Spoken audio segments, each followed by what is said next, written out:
Hello dear students, welcome to GDC. In the today's video, we will discuss about second model paper. As you know, in this model paper series, we are discussing the MCQ that is dedicatedly prepared according to the Telangana Pharmacy syllabus. So in this biochemistry model paper series, we will discuss the second model paper today. So for second model paper, first question is the number of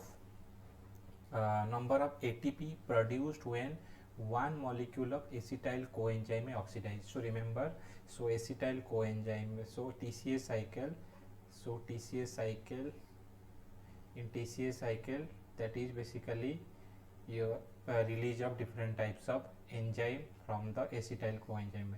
Total 2 acetyl coenzyme A are utilized during TCA cycle. So remember, from 2 acetyl coenzyme A, total 24 ATP is produced. So your question is, when number of ATP produce a molecule of acetyl coenzyme, that means single molecule of acetyl coenzyme, a single molecule of acetyl coenzyme will produce 12 ATP. Okay, so 12 is the right answer. The number of ATP produced from TCA cycle C, isocitrate to oxaloacetate 3 ATP, because 1 NADPH, because here produce 1 NADPH. 1 NADPH is produced, so 1 NADPH is equal to 3 ATP. Here also 1 NADPH, here 1 ATP means ATP, here FADH, and here NADH. Okay, so these are the total 12 net ATP is produced. Okay, so moving to the next question, what is Cori cycle?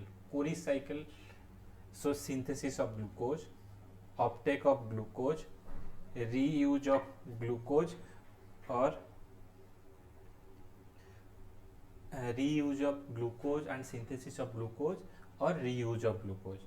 So this is what is Cori cycle. So Cori cycle means, reuse of glucose and synthesis of glucose. So what it is telling, that the Cori cycle is basically a metabolic pathway that involves conversion of lactate to glucose and back again to the lactate. So conversion of lactate, because what happens during glycolysis,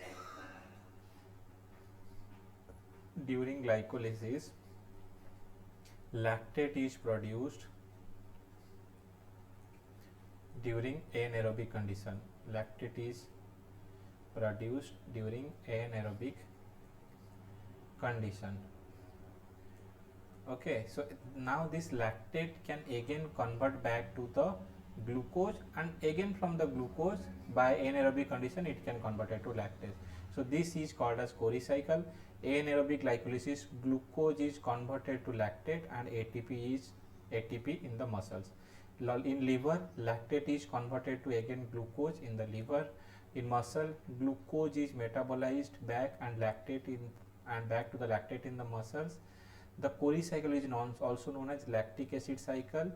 This is because after the scientists Carl Ferdinand Cori and Gerty Cori.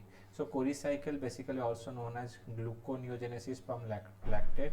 That means, you know, lactate is one of the substrate for gluconeogenesis. So this cycle involves synthesis of glucose in the liver from the skeletal muscle lactate, and this reused glucose thus synthesized by the muscle for the energy for energy purposes is known as Cori cycle. So Cori cycle basically what, the lactate that is produced during anaerobic condition in skeletal muscle that can transported back to the liver, and where it can again synthesize glucose from this lactate. That cycle is called as Cori cycle. So moving to the next question, source potassium electrolyte. So which is an important source of potassium electrolyte? All of you can easily answer. Your options are banana, table salt, seed and nuts, and cheese. You know, banana is the richest source of potassium. Okay, banana is the richest source of potassium. You can see dietary intake of electrolyte. The best way to reach the electrolyte balance is through a healthy diet. The main food source of electrolytes are fruits and vegetables. Common source of sodium and chloride is your table salt.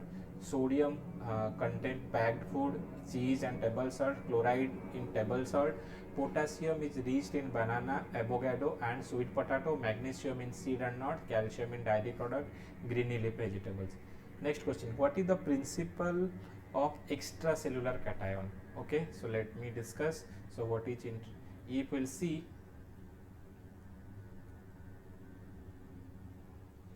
this is a membrane. So this is called intracellular, that means inside the cell, and outer side is called extracellular. Inside the cell, basically your sodium is dominant. Outside the cell,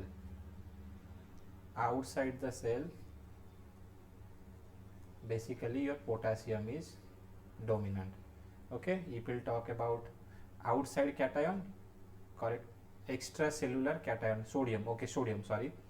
So electrolyte are distributed inside the intracellular and extracellular fluid of the maintaining the osmotic equilibrium and water.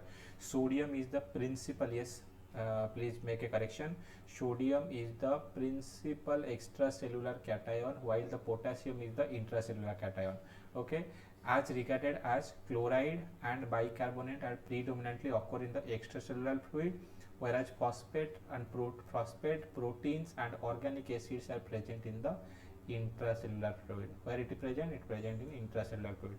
Sodium is the most abundant extracellular cation. Sodium is the most abundant extracellular cation, making up to 90% of the extracellular cations. Okay, sodium is involved in many processes including impulse transmission, muscle contraction, fluid and electrolyte balance, electrical activity and osmotic pressure. What are they involved? They involved in sodium and electrolyte balance, muscle contraction, fluid electrolyte balance, electrical activity and as well osmotic pressure. Okay, so moving to the next question, which of the following is best describes the location of intracellular fluid? So what the question is about, which of the following is best describe the location of intracellular fluid? Inside the blood vessel, between the cell and tissue, inside the cell, or inside the cerebrospinal fluid? Intracellular fluid, that means the fluid that is present inside the cell. Intracellular, when we talk about intracellular, that is present inside the cells. So intracellular fluids are the located within the cell. It comprise of cytosol and organelle fluid contributing to the cellular process and maintaining the cellular structure. The intracellular fluid is a part of extracellular fluid between the cell. Blood plasma is the second part of the extracellular fluid. Materials travel between the cells and the plasma are called as through the interstitial fluid. Okay, interstitial fluid. So next question, BT crops are genetically modified to BT crops. So BT crops are genetically modified to tolerate herbicide, resistance to insect, improvement in the nutritional content, yeah, increased drug resistance. So BT crops are basically developed for the insect resistance, that should resist the insect pests.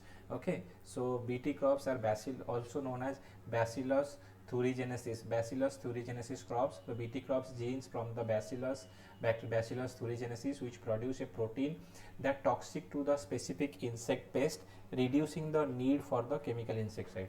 Biotechnology has been developed insect to protect crops such as BT crops that are basically resistance pests like such as European corn borer, corn rootworm, Indian meal moth and maize welly. So BT crops, Bacillus thuringiensis crop, they are basically developed to protect the crop against the insects.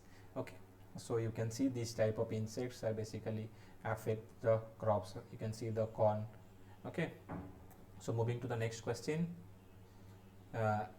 aculuric is a type of aculuric, toxic jaundice, hemolytic jaundice, amoebic dysentery, या obstructive jaundice. Aculuric means hemolytic jaundice. So what is hemolytic jaundice? Also known as aculuric jaundice. Hemolytic jaundice is also known as aculuric jaundice. So what happens? So this is characterized by Symptoms associated with without bilirubinemia. There is no bilirubin increase associated with elevated unconjugated bilirubin. So elevated unconjugated bilirubin level increases that is not excreted by this kidney. So familial acylluric jaundice is the another name of hereditary from hemolytic jaundice. Okay, hemolytic jaundice is also known as acylluric jaundice, in which so unconjugated bilirubin level basically increase.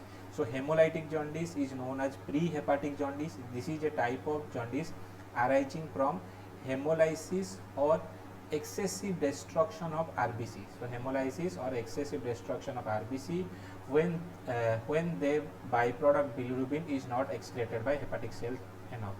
Unless the patient is concurrently affected by the hepatic dysfunction or experiencing hepatocellular damage, the liver does not contribute to this type of jaundice. Okay, you remember hemoptytic jaundice is also known as acylluric jaundice.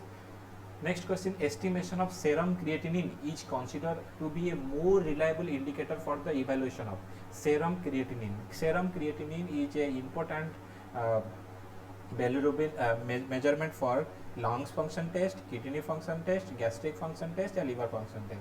So serum creatinine is an important function for the kidney function test, shortly known as KFT. Okay, so this is for the kidney function. So you can see the creatinine test is measured how well your kidney are performing their job or filtering waste product in your blood. Creatinine is a chemical compound left over the energy producing process in your muscle that basically a degradation products from your muscles. Healthy kidney filter the creatinine out of the blood. However, when the kidney get damaged, the creatinine clearance basically reduced and it leads to different type of chronic kidney disease or kidney failures. So moving to the next question, estimation of thrombocytopenia, thrombocythemia is primary characteristics. Thrombocythemia, low platelet count, high platelet count, low WBC count, या low RBC count. So thrombocythemia is basically condition increase in high platelet content. So what it causes? It basically increase the platelet contents. What basically it increases? It increases the platelet contents. Please note it very carefully. So thrombocythemia is a essential. Thrombocythemia is a myeloproliferative disorder that is characterized by abnormally high platelet count.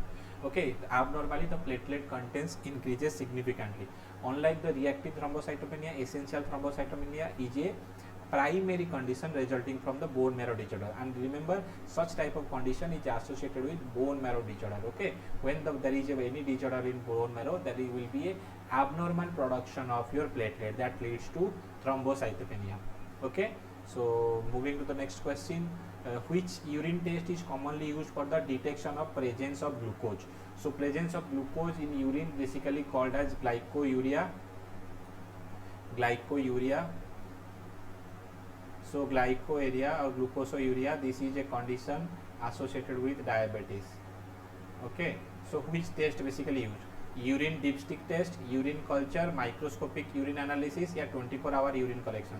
This is basically identified by urine dipstick test. So what basically occurs is we have to place a litmus paper and there will be a change of color, on depending upon that the color, so that will be detected whether the glucose is present or not. A urine dipstick test or a quick or common method used to detect the presence of various substances such as urine, including various substances in urine such as glucose, protein, ketones and blood. It involves dipping a strip and with a chemical pad that will lead to change in color, and you have to match this color with the standard one and you will be able to find whether glucose or proteins or ketone is present in your urine or not. Okay, this is a quick test. So moving to the next question, identify the given structure. You have to identify the given structure: cell wall, ribosome, mitochondria, या nucleus. This is very easy one. So this is basically structure of a mitochondria. Okay, this is mitochondria is considered as the powerhouse. Okay, this is our powerhouse of cell. So it is responsible for the production of ATP inside the cell. It is responsible for the production of ATP inside the cell. So mitochondria was first described by the physiologist Albert von Kollenker. The mitochondria is a double membrane system consisting of outer membrane and inner membrane. Inner membrane is a series of folds called mitochondrial cristae, or inner chamber of mitochondria is referred as mitochondrial matrix or mitosol.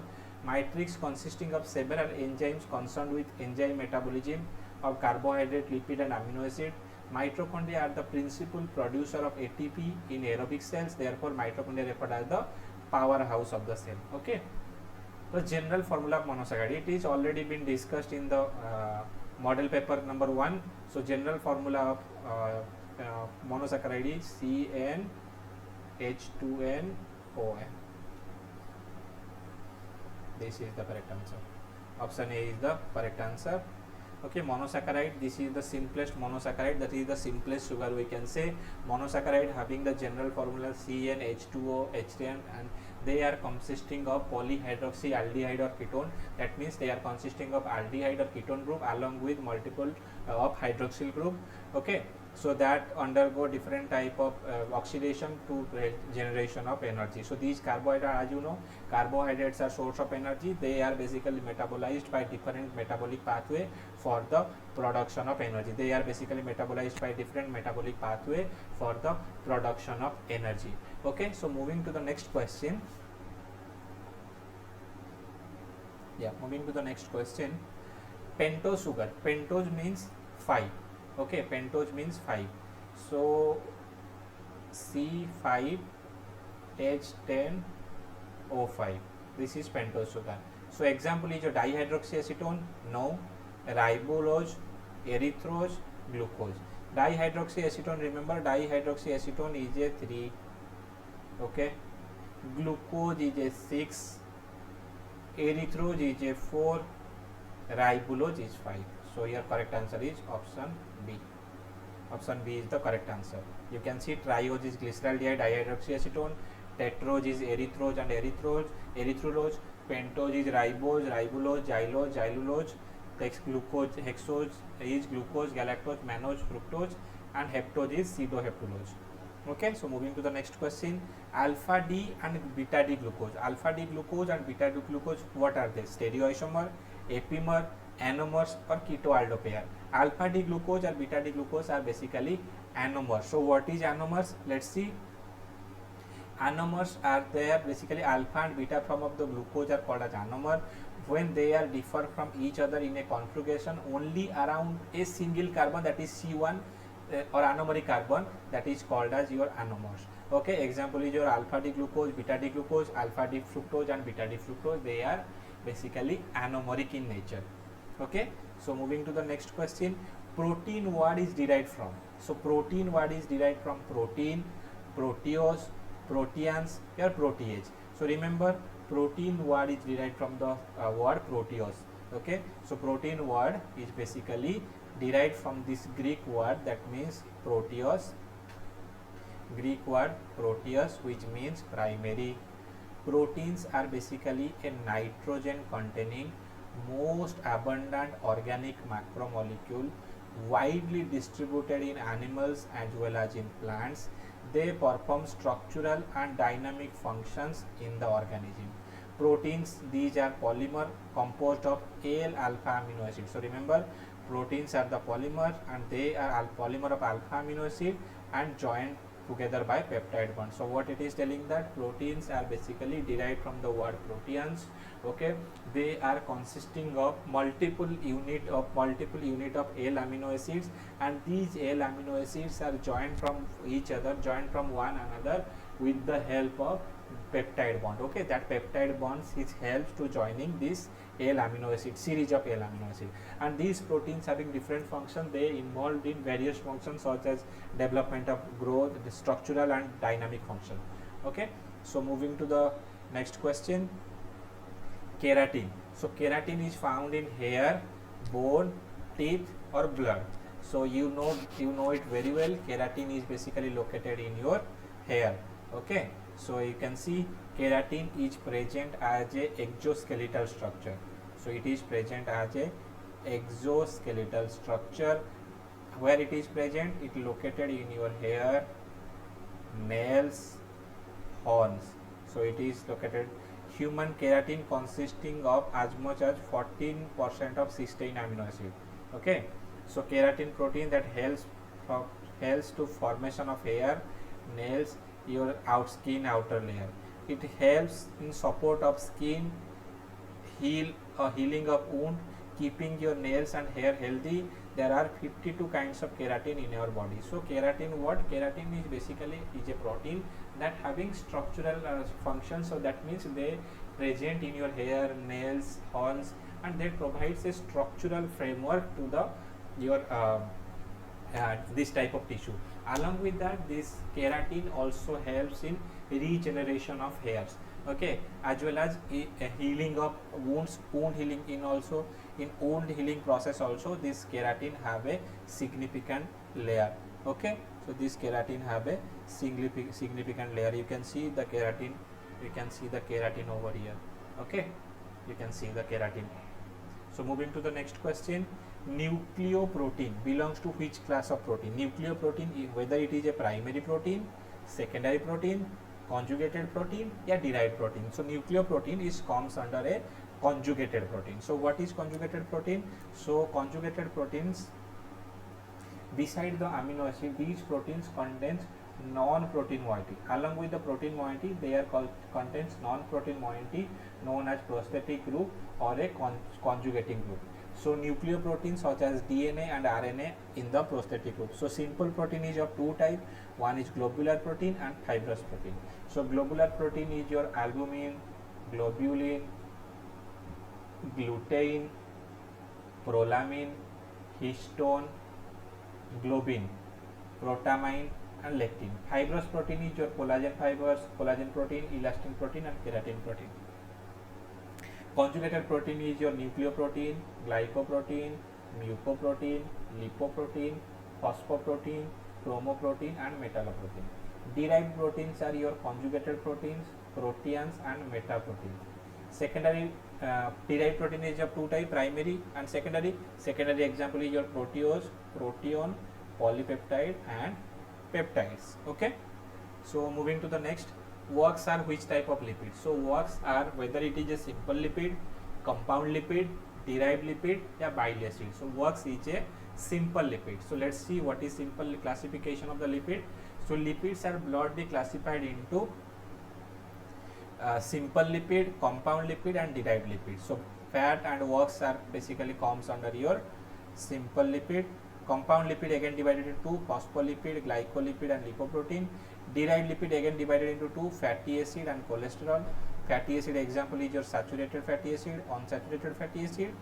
Cholesterol example is your vitamin D, your adrenal cortex and sex hormones, and your bile acid, okay. These are comes under your derived proteins. So moving to the next part, what is a triglyceride? So what is triglyceride? These are simple sugars, ester fatty acid with glycerol, proteins, या nucleic acid. So triglycerols are basically ester of fatty acid with glycerol. You can see. So triglyceride, these are the ester of fatty acid with glycerol. They are found in nature in a very large quantities. They are basically stored as a reserve food material. They are stored as a reserve food material in the human body. They act as an insulator, and when you know, in case of babies, they does not feel that much cold as comparison to us because of high triglyceride contents, okay. So they act as a insulating layer. So they present below our skin and provide and function as a insulating material for our body. They act as a padding material for protection of internal organs. So these also provides a protection against our internal organs, okay. So sorry, yeah.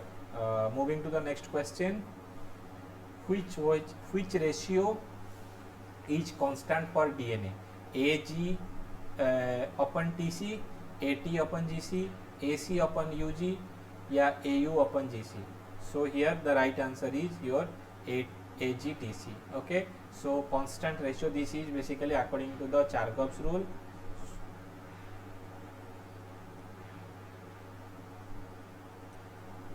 So Chargaff's rule is applicable. So what it is telling that the molar concentration of purine base A and G is equal to the molar concentration of pyrimidine base, that is T and C.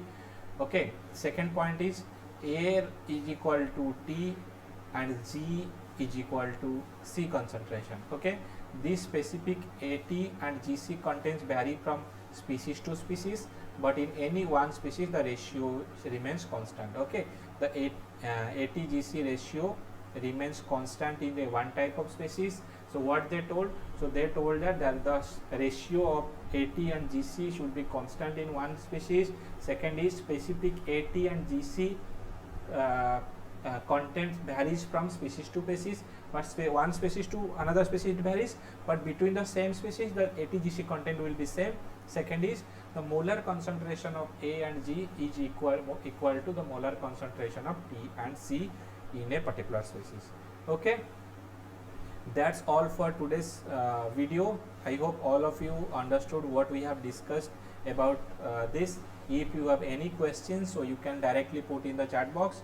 We will able to answer your queries. Okay, so thank you so much for attending my class. We will meet with another model paper in the next class. Thank you so much.